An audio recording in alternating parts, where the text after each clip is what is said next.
नमस्कार, बहुत स्वागत है आपका। आप देख रहे हैं आपकी आवाज और मैं हूं आपके साथ विवेक शुक्ला। आज बात कोरोना पर फेल होते सरकारी दावों पर हो रही सियासत की। एक सरकारी तंत्र मुस्तैदी की बात कर रहा है।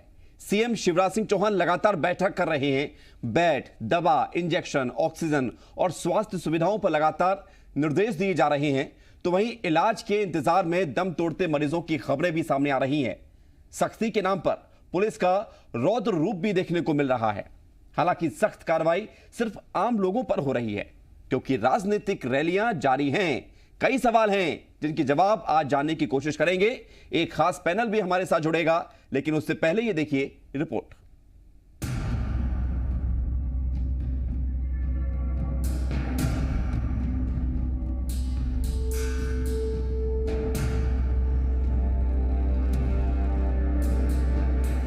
कोरोना की बेकाबू रफ्तार को थामने की हर कोशिश बेकार होती दिख रही है। संक्रमितों के आंकड़ों के साथ ही मौत के आंकड़े दिल दहला रहे हैं। राजधानी भोपाल के अस्पताल का हाल देखिए। ये महिला अपनी 3 साल की बेटी की मौत के बाद अस्पताल के बाहर धरने पर बैठ गई। आरोप ये है कि लाख मिन्नतों के बाद भी डॉक्टर देखने नहीं आए।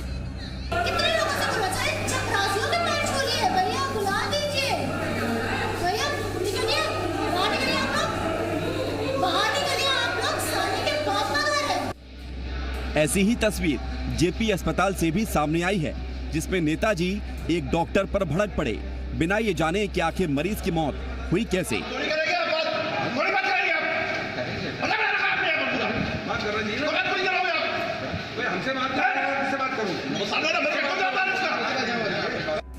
वहीं एक डॉक्टर का गुस्सा भी देखिए।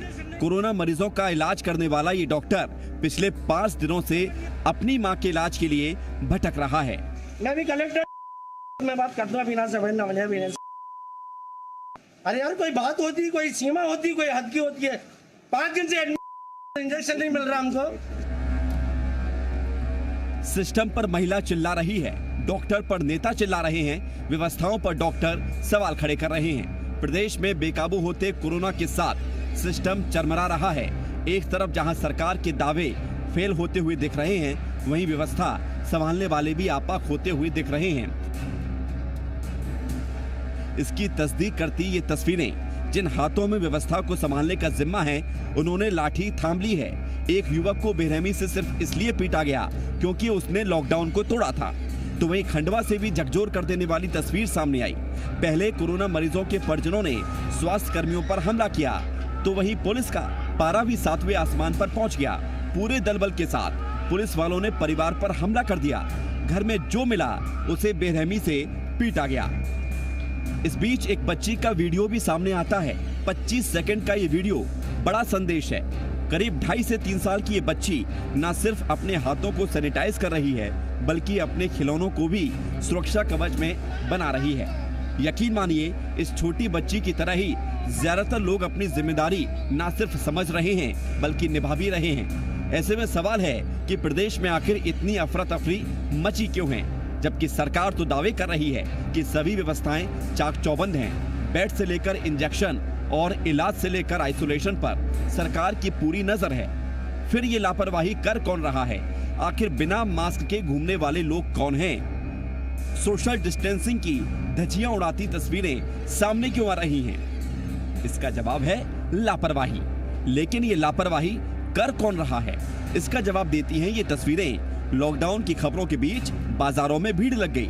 ये हाल किसी एक शहर का नहीं, बल्कि ज्यादातर इलाकों से ऐसी ही तस्वीरें सामने आई हैं। यही नहीं, एक तरफ जहां नेता लोगों को जागरूक कर रहे हैं, भीड़ न लगाने के लिए प्रशासन सख्ती बरत रहा है, तो वहीं उन्हीं नेताओं पर चुनाव जीतने की भी जिम्मेदारी है। अलबत्ता राजनीतिक रैलियों पर कोई रोक नहीं। ऐसा लग रहा है जैसे नेताओं ने राजनीतिक रैलियों में कोरोना की एंट्री पर ही बैन लगा दिया हो। हालांकि भीड़ तंत्र, लाठी तंत्र और सिस्टम की नाकामी से डरने की जरूरत नहीं है। कोरोना से एकजुट होकर लड़ा जा सकता है और इसके लिए हमें और आपको एक साथ आना होगा। समाज को एकजुटता दिखानी होगी। यकीन मानिए, तभी हम कोरोना जैसी महामारी को जड़ से उखाड़ सकते हैं। ब्यूरो रिपोर्ट, जी मीडिया। तो कोरोना तो लगातार बढ़ रहा है और उस बढ़ते हुए कोरोना पर सियासत भी जारी है। ऑक्सीजन और रेमडेसिविर इंजेक्शन की कमी को लेकर पूर्व सीएम कमलनाथ ने शिवराज सरकार को घेरा है। कमलनाथ ने ट्वीट कर लिखा है कि ऑक्सीजन की आपूर्ति और डिमांड में काफी अंतर है। वहीं कोरोना संक्रमण को लेकर सीएम शिवराज ने भी चिंता जाहिर की है, लेकिन सीएम ने कहा कि हम व्यवस्थाओं में कोई कमी नहीं छोड़ेंगे। सीएम ने बताया कि प्रदेश में ऑक्सीजन की कोई कमी नहीं है। ऑक्सीजन की कोई कमी नहीं है। ऑक्सीजन की जितनी आवश्यकता है उससे ज्यादा अभी आपूर्ति है। रेमडेसिविर इंजेक्शन भी 4000 आ चुके थे, 5000 आ जा रहे हैं। लगातार इनकी आपूर्ति होगी और कंपनी से संबंधित प्राइवेट अस्पताल भी टाई अप करवाए जा रहे हैं। व्यवस्थाओं में कोई कमी नहीं छोड़ेंगे।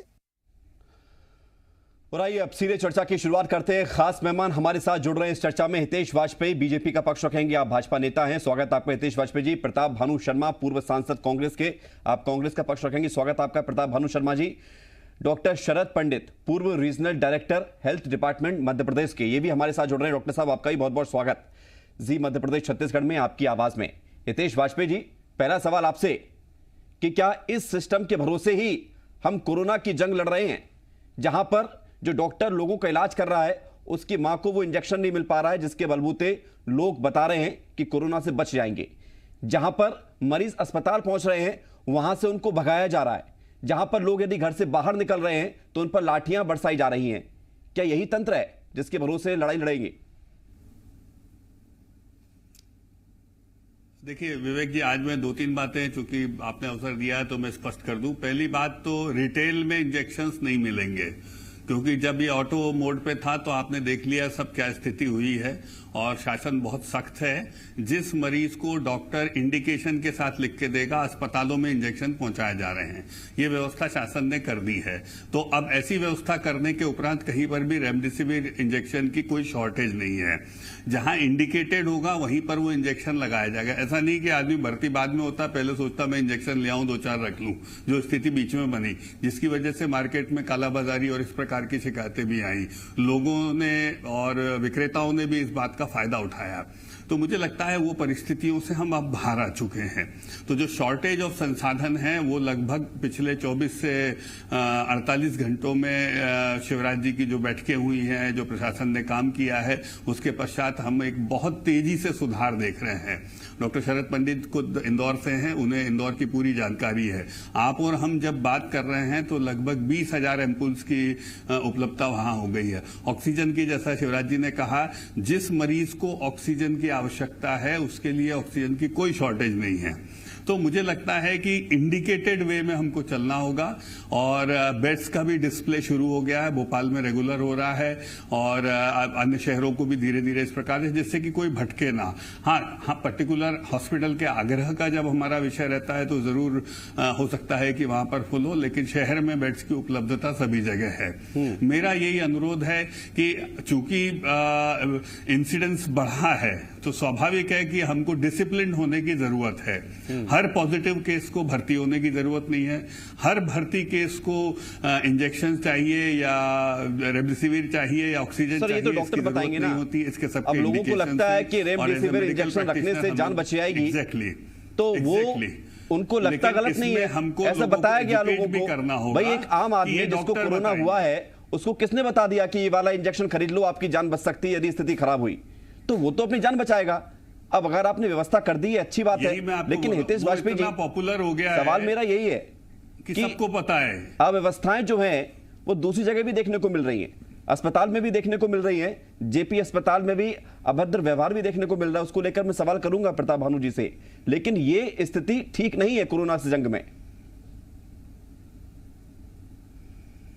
देखिए, बिल्कुल आप ठीक बोल रहे हैं कि जब भी स्ट्रेसफुल सिचुएशन होती है तो टेबल के इधर से हो या उधर से हो, किसी भी प्रकार की, अब हमको कोरोना से लड़ना है या हमको कांग्रेस से लड़ना है या कांग्रेस को हमसे लड़ना है, तो ये बात तो तय करनी होगी। और देखिए, राजनीतिक रूप से तो मैं मैं बहुत विनम्रता से कहना चाहूंगा कि हमारी विधानसभा के 228 विधायक हैं, वो सबके सब संकल्प ले लें कि आज से हम अपनी हेल्प डेस्क चलाएंगे। जिनको विधायक बनना है या बन चुके हैं या सांसद बन चुके हैं, बनना है, जो भी परिस्थिति में अपने आप को नेता मानते हैं, सब हेल्प डेस्क चलाइए। आप लोगों की मदद करिए, लोगों के लिए समस्या नहीं बनना है। लोगों की मदद से ज्यादा यदि स्ट्रेस वो नेता नियम ही मान ले तो भी अपने आप में पर्याप्त है। हेल्प डेस्क अगर खोल लेंगे तो सोने पे सुहागा हो जाएगा, लेकिन यदि वो नियम ही मान लेंगे तो अपने आप में बहुत बड़ी बात हो जाएगी। मैं लौट रहा हूं आपके पास। प्रताप भानु शर्मा जी, सवाल आपसे। आज हमें तस्वीर देखी जेपी अस्पताल की, पीसी शर्मा जी मौजूद थे, उनके साथ एक नेता और मौजूद थे। डॉक्टर के साथ जो व्यवहार हुआ, इसके कारण जो भी रहे हो, लेकिन क्या आप मानते हैं कि व्यवहार सही था? देखिए, परिस्थितियां मध्य प्रदेश में पिछले 10 दिनों में 10 गुना डिटेरिएट हो गई हैं, और ये व्यवहार जनरेट होने के पीछे रूट कॉज क्या है, इस पे भी हमें जाना पड़ेगा। शुक्ला जी, ऑक्सीजन नहीं है, रेमडेसिविर आपका एंटीबायोटिक से इंजेक्शन नहीं है, बेड्स नहीं मिल रहे, डॉक्टर हैरान परेशान है। डॉक्टर खुद कह रहा है कि मेरी मां के लिए मुझे रेमडेसिविर नहीं मिल रहा है। अब इससे बड़ी बात और क्या हो सकती है? और पेशेंट और उनके परिजन अस्पताल के दरवाजे पर दम तोड़ रहे हैं, उन्हें ऑक्सीजन नहीं मिल रही है। हम भी समाचार पत्र पढ़ रहे हैं, न्यूज सुन रहे हैं। आप ये कोई राजनीति करने का समय नहीं है, पर यदि विपक्ष के रूप में यदि हम कोई कमी की और आकर्षित कर रहे हैं सरकार को मारेंगे आप, तो हितेश वाजपेयी जी को बुरा मानने की कोई आवश्यकता नहीं है। नहीं, मारने की या डांटने की बात को हम प्रशंसा नहीं करते। बुरा नहीं मानने, क्यों नहीं मानूंगा साहब? मैं एक डॉक्टर भी हूँ और उस डॉक्टर के साथ खड़ा हूँ जो आज कांग्रेस के विधायकों से पिट रहा है। क्यों नहीं आया रेमडेसिविर? आपके कोई स्थिति निर्मित नहीं हुई है। आप कांग्रेस को बोलिए कि कांग्रेस इसमें राजनीतिक रोटियां सेकना बंद करे। आपको कोई अधिकार नहीं है कि आप चिकित्सा अमले को डांटिए, मारिए। हितेश वाजपेयी जी सुन लीजिए, फिर मैं आपको जवाब देने का मौका दूंगा। करने की जरूरत नहीं है। हितेश वाजपेयी जी एक एक करके। नहीं है हितेश जी, आप क्यों झूठ बोल रहे हो? सच्चाई स्वीकार करो। नहीं, आपको कोई, कांग्रेस को कोई अधिकार नहीं कि डॉक्टरों को धमकाए या मारे। रेमडेसिविर क्यों नहीं मिल रही? गलत बात है, इसीलिए देश छोड़ देते हैं डॉक्टर। कह रहा है कि कोई काम नहीं आएगा, आपके ध्यान रखिएगा। सर, कांग्रेस को वहां डॉक्टर को मारने धमकाने का अधिकार नहीं है। हितेश वाजपेयी जी, तो क्या आपने पुलिस को अधिकार दे दिया जो घर से बाहर निकले उन पर लाठियां बरसाई जाए? अस्पतालों में ऑक्सीजन क्यों नहीं दी जा सकती थी? प्रताप भानु जी, जिम्मेदार कौन है? आप सरकार ये कह रही है बिल्कुल ऑक्सीजन है। राजनीतिक रूप से कांग्रेस दुष्प्रचार कर रही है, आपका दल दुष्प्रचार कर रहा है कि ऑक्सीजन नहीं है। अरे कांग्रेस कोरोना के इस अवसर का फायदा उठाने की कोशिश कर रही है। हितेश वाजपेयी जी, कांग्रेस के नेता हितेश वाजपेयी जी, एक तरफ आप कहते हैं कि कांग्रेस खत्म हो गई है, अब वही खत्म हुई कांग्रेस इतना दुष्प्रचार कर देगी कि आपकी व्यवस्थाएं गड़बड़ा जाएंगी। विवेक जी, 100 विधायक हैं और उसके नीचे इनके छुटभैया नेता हैं जो दिखाई दे रहे हैं। अरे आपके कम है क्या? आपके तो उनसे ज्यादा हैं। अवसर को राजनीतिक अवसर में बदलना चाहते हैं। आपके तो उनसे ज्यादा हैं। डॉक्टर शरद जी, मैं लौट रहा हूं आपके पास। लेकिन साहब, कंस्ट्रक्शन में जो लगता है ना, कंस्ट्रक्शन में ज्यादा ही लगते हैं, डिस्ट्रक्शन में लोग नहीं लगते। एक पीसी शर्मा जी ने क्या नौटंकी करी है। मध्य प्रदेश की जनता पर विश्वास रखिए। इस बार में डॉक्टरों को मध्य प्रदेश की जनता, आपने दमों को लॉकडाउन से बाहर किया। वहां के लोग जो हटा ब्लॉक के एक गांव के लोग हैं, इतौरा के, हमने नहीं बाहर खुद किया। अपने गांव में आप अपने लॉकडाउन लगा दिया। लीजिए, हमने लॉकडाउन से बाहर नहीं किया। आप चुनाव आयोग से कहिए, चुनाव आयोग स्वतंत्र है। आपको पता होना आप कह रहे थे चुनाव आयोग से, आप कह रहे थे चुनाव आयोग से आरोप मत लगाइए। अरे हम आरोप नहीं लगा रहे, आप कह रहे थे चुनाव आयोग से। लगाइए ना। तो आपने क्यों नहीं कहा चुनाव आयोग से कि लगा दीजिए? आप आरोप लगा रहे हैं कि आपने बाहर किया। आपने बाहर नहीं किया तो आपने मना भी तो नहीं किया। आपने कहा कि अरे आपने मना भी तो नहीं किया। आपने कैसे कह दिया? अरे तो आपने मना भी तो नहीं किया। आप कह रहे थे लेटर लिख के, वहाँ आचार संहिता लगी हुई है। चुनाव आयोग को आप लेटर लिख के, आयोग को निर्णय लेना है। आप कांग्रेस की दूसरे दल की शिकायत लेकर पहुंच जाते हैं। हम सब में है। हितेश वाजपेयी जी, हितेश वाजपेयी जी, जो करना है वो हम करेंगे, लेकिन आप ये तो नहीं कह सकते ना कि आपने नहीं किया। कम से कम इस आरोप को आप तो मत लगाइए। आपको ये आरोप लग रहा है और आप जो है मत करिए। आप ये कहिए दमों में नहीं है। और आप जो रैली में कोरोना का जो नियम बनाया गया वो पालन नहीं कर रहे हैं, उसका क्या? जो बड़ी बड़ी सभाएं हो रही है उसका क्या? सारे आरोप लगाइए। हम रैली करते हैं, बिल्कुल करते हैं।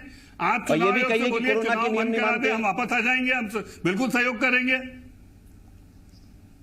कैसी बात करते हैं आप? आयोग के हस्तक्षेप की जरूरत क्या है? ठीक है, लौट रहा हूं मैं आपके पास। आयोग जो निर्णय लेगा, डॉक्टर शरद जी के पास जाएंगे। सर यही बात है ना, अगर किसी ने कुछ कह दिया, आप पूरी फौज लेके पहुंच जाते चुनाव आयोग के दरवाजे पर कि साहब उन्होंने ये कह दिया, अगर आपको वाकई में चिंता थी दमोह की जनता की तो ये भी कोशिश कर देते। लेकिन चुनाव आयोग पूरी तरह से स्वतंत्र है दमोह के बारे में निर्णय करने के लिए। ठीक है, लौट रहे हैं, डिरेल नहीं होंगे चर्चा से डिरेल नहीं होंगे। प्रताप भानु जी आ रहा हूं मैं आपके पास, डॉक्टर शरद पंडित जी को भी शामिल करेंगे इस चर्चा में। डॉक्टर शरद पंडित जी, सवाल यही है, व्यवस्थाएं अव्यवस्थाएं ये दोनों तस्वीर सामने आ रही हैं मध्य प्रदेश में। सरकार कह रही है कि सब कुछ ठीक है, दूसरे लोग कह रहे हैं, विपक्ष कह रहे हैं कि सब कुछ ठीक नहीं है। वर्तमान में स्थिति क्या है, आपसे जानना चाहेंगे। देखिए, इस संबंध में मेरा यह कहना है कि हमको राजनीतिक नजरिए से ऊपर उठ के इस आपत्ति को देखना है। ये विपदा आई है, इसका मैग्नीट्यूड बहुत बड़ा है। इंतजाम जो रहते हैं वो छोटे पड़ते हुए प्रतीत होते हैं और कुछ ऐसा है जब समस्याएं आती है तो इंतजाम नाकाफी हो जाते हैं। तो ये जो चीजें सबको मिलके इसके लिए प्रयास करना पड़ेगा, कम्युनिटी को भी पार्टिसिपेशन में हमारे लेना पड़ेगा और राजनीतिक दल सब बातों से ऊपर उठ के इसमें सहयोग करें। देखिए, यदि कमियां हैं तो इसलिए है कि मुसीबत फिर से एक बार आई है। पिछले वर्ष जब वर्ष 19-20 में हम लोगों ने जो व्यवस्थाएं की थी, यदि उसी लाइन पे चलते रहते तो शायद ये मुसीबत दोबारा सर नहीं उठाती। परंतु है क्या कि हम हमेशा कॉन्टिजेंट प्लान बनाते हैं, कोई दीर्घकालीन जो है नीति बनाकर उस पर काम नहीं करते हैं। जहां रिलीफ मिला तो हम लोगों ने उन व्यवस्थाओं को फिर छोड़ दिया। देखिए, ये तो बुनियादी चीज है कि ट्रेसिंग, टेस्टिंग और ट्रीटमेंट, ये 3 बुनियादी सिद्धांतों का हमको पालन करना पड़ेगा। लॉजिस्टिक या व्यवस्थाओं के संबंध में शुरुआती दौर में कमी आई, उसको जो है कवर अप करने का प्रयास जो है वो हो रहा है। और एक और चीज है जो सामने आई है कि हम क्यों इतना हल्ला इंजेक्शन रेमडेसिविर के पीछे हैं। इसके भी जो है कुछ मापदंड है, इमरजेंसी रिजर्व ड्रग है ये, इसके कहां देना कहां नहीं देना इसके अपने प्रोटोकॉल निर्धारित हैं। और ऐसा नहीं है कि जिसको रेमडेसिविर इंजेक्शन लग जाएगा उसको मृत्यु से बचाया जा सकेगा, या ऐसा भी नहीं है कि जिसको नहीं मिलेगा उसकी अवश्य मृत्यु होगी। तो कहने का आशय ये है, हर चीज के लिए तकनीकी जो है वो मुद्दे देखना पड़ेंगे, उसके जो प्रोटोकॉल से मापदंड है। लेकिन शरद जी, सवाल ये है कि ये बात तो ठीक है, रहा था कि हमको दीर्घकालीन नीति बनाना पड़ेगी। वो दीर्घकालीन नीति जी मुझे लगता है कि बनी थी एक समय जब पूरे देश में कोरोना कंट्रोल में आया था, उस नीति का ही परिणाम था।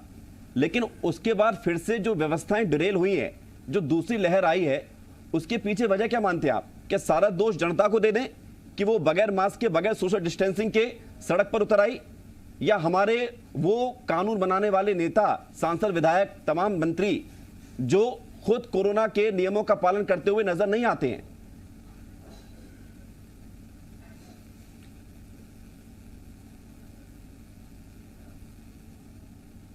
डॉक्टर शरद जी। हाँ जी, शायद ब्रेक हो गई थी कुछ, आई कुडंट हियर यू। पर मेरा ये कहना है कि जो इसके बुनियादी सिद्धांत हैं उनका तो हमको पालन करना ही पड़ेगा। जो हम बार बार कह रहे हैं कि मास्क का उपयोग जो है, सोशल डिस्टेंसिंग और हैंड वॉशिंग और सैनिटाइजेशन, ये सारी चीजें कौन करेगा ये पालन? इनको तो हमको हमेशा जो है, करे और आगे आने वाले कई या कानून बनाने वाले लोग करें। तो कम्युनिटी नहीं, ये कम्युनिटी नहीं, ये तो सभी को करना पड़ेगा। कम्युनिटी पार्टिसिपेशन में हर व्यक्ति आ गया समाज का, और हर व्यक्ति को इसको जो है वो जो है स्वीकार करना पड़ेगा। देखिए, दूसरी जो चीज है, कोरोना का जो वैक्सीनेशन प्रारंभ हुआ, इस पे अभी हम लोगों ने बात नहीं करी। तो वैक्सीनेशन वाली चीज में जितने ज्यादा हम लोगों को टीकाकरण कर पाएंगे, एक हर्ड इम्यूनिटी डेवलप होगी और हम कम्युनिटी को इस संक्रमण से बचा सकते हैं। देखिए, पैनिक की क्रिएट नहीं हो, ये दायित्व शासन का भी है, अन्य राजनीतिक दलों का भी है। सभी को मिलकर हमको ये करना पड़ेगा कि जनता में जो भय, डर या इस तरह का एक आभास हो गया है कि बेड्स नहीं है, ऑक्सीजन नहीं है, दवाइयां नहीं है, यदि कुछ कमी है तो उसको दूर करने का प्रयास निश्चित तौर पर आप बात सही कह रहे हैं। लेकिन सवाल यही है कि यदि पैनिक क्रिएट हो जाता है तो उसके पीछे वजह क्या है? डॉक्टर शरद जी, हम सवाल उसी को जवाब लेने की कोशिश कर रहे हैं। प्रताप भानु शर्मा जी, मैं आपके पास आ रहा हूं, फिर उसके बाद हितेश वाजपेयी जी आपके पास आऊंगा। आप जो कहना चाह रहे हैं आप बोलिएगा। लेकिन प्रताप भानु शर्मा जी, क्या वाकई में कांग्रेस स्थिति को पैनिक कर रही है? अव्यवस्थाएं जो हैं, जो आपको नजर आ रही हैं, जो सरकार को नजर नहीं आ रही हैं, आप जरूर से ज्यादा उसको बड़ा चढ़ाकर बता रहे हैं, इससे स्थिति डिरेल हो रही है, खराब हो रही है, गलत मैसेज जा रहा है। डिरेल तो जो हो रही है सरकार की अकर्मण्यता के कारण हो रही है। और जो शरद पंडित जी ने कहा कि शॉर्ट डिसीजंस माने लॉन्ग टर्म मेजर सरकार ने नहीं लिए कभी भी कि हमें हर हॉस्पिटल में ऑक्सीजन का जनरेशन प्लांट लगाना है, हमें हर हॉस्पिटल में रेडीमेड जो हमारे एंटीबायोटिक इंजेक्शन है उसको प्रोवाइड करके रखना है। ये ऐसे ही ट्विस्ट कर देते हैं, उन्होंने ऐसा कुछ नहीं कहा। जबकि 6 महीने में करने का क्या काम था? कुछ नहीं किया इन्होंने। अब जब आग लग रही है तो फायर ब्रिगेड ढूंढते फिर रहे हैं, टेंडर निकाल रहे हैं रेमडेसिविर। अब उनने ऐसा कुछ कहा नहीं है, और देखिए कांग्रेस ने ट्विस्ट कर दिया पूरा विषय कि उन्होंने ऐसा कहा। कोई ट्विस्ट नहीं किया। ये झूठ बोलने में आप सोचिए, बैठे बैठे पलट दी बातें उन्होंने। बात कर रहे हैं, इसी को कांग्रेस कहते हैं, हित की बात करना, इसी को कांग्रेस कहते हैं। जनता आप सोचिए, प्रताप भानु शर्मा जी जैसे सीनियर नेता, उन्होंने तुरंत आगे है। हितेश वाजपेयी जी, सवाल मेरा और है, आपकी पुलिस लोगों को मार रही है, घर से बाहर निकलने वाले लोगों को बड़ी बेरहमी से, ये क्यों हो रहा है? समझाइए, कानून तोड़ रहे हैं, जुर्माना लगाइए, जेल में डाल दीजिए, ओपन जेल में। देखिए विवेक जी, मैं आपकी तरह बिल्कुल, और उन सभी इसीलिए पुलिसकर्मियों के खिलाफ कार्रवाई हुई है, इसमें कोई दो मत नहीं है। लेकिन आपका जो सवाल था बहुत इंपॉर्टेंट है कि मास्क किसको लगाना। देखिए, ये कोविड एप्रोप्रिएट बिहेवियर नाम की जो चीज है, ये हर उस व्यक्ति को करना है जिसको कोरोना से बचना हो। कोरोना ये थोड़ा ना पहचानता है कि आप पुलिस वाले हो, आप आईएएस हो, आप आम आदमी हो, क्या हो, किस धर्म के हो, जाति के हो, या कांग्रेस के कार्यकर्ता हो कि भाजपा के कार्यकर्ता हो। आप यदि कोविड एप्रोप्रिएट बिहेवियर का जो फॉर्मूला है उसको फॉलो करेंगे तो कोरोना से अपन बचेंगे। तो मुझे लगता है ये सीधी बात है नाम पर कि कोरोना और आपके बीच का कोविड एप्रोप्रिएट बिहेवियर है जिसको आपको फॉलो करना है। इसके लिए कोई सरकार नहीं आएगी, आपको ये बात सरकार पिछले 1 साल से बता रही है, ये बात सरकार 1 साल से बता रही है, लोगों को पसंद भी आई है, लोगों ने माना भी है। लेकिन सवाल ये है कि अव्यवस्था को लेकर जो आज हम चर्चा कर रहे हैं, आपके खुद के विधायक अजय विष्णु जी कह रहे हैं कि अधिकारी मुख्यमंत्री को भ्रमित कर रहे हैं, वो गलत जानकारी दे रहे हैं, मौतें ज्यादा हो रही हैं, अव्यवस्थाएं बदहाल है। ये सब राजनीतिक बातचीत है, प्रशासनिक बातचीत है, और ये ठीक है ना सर, ये राजनीतिक प्रशासनिक बातचीत है, उसका जवाब मुख्यमंत्री जी ने दे दिया है। ना बेड्स की कमी है, ना ऑक्सीजन की है, ना रेमडेसिविर की है। ठीक है सर, उम्मीद यही है कि कोई कमी से तो कम रेम्पेंसी चल रही थी, उसको खत्म किया और उनको इलाज मिले। समय समाप्त हो गया है हितेश वाजपेयी जी, उम्मीद हम यही करते हैं कि प्रशासनिक कमी से तो किसी को इलाज ना मिलने की तस्वीर ना आए, इलाज सबको मिले और जो कमियां उसको पूरा किया जाए। हितेश वाजपेयी, बहुत बहुत स्वागत, धन्यवाद आपका। प्रताप भानु शर्मा जी, शुक्रिया आपका सर, समय समाप्त हो गया है। डॉक्टर शरद पंडित जी, आपका भी धन्यवाद इस चर्चा में हिस्सा लेने के लिए। तो कोरोना लगातार बढ़ रहा है, लेकिन कोरोना की रोकथाम को लेकर प्रयास सबको करने होंगे, आपको भी करने होंगे, हमको भी करने होंगे। और जो लगातार आपसे कह रहे हैं कि आप ये अपनाएं, सबसे ज्यादा उनको भी करने होंगे, क्योंकि दो तरफा चीजें नहीं चलती हैं। आप भी मानिए, सभी लोग कोरोना के रूल मानेंगे तो उम्मीद यही है कि कोरोना पर रोक लगेगी।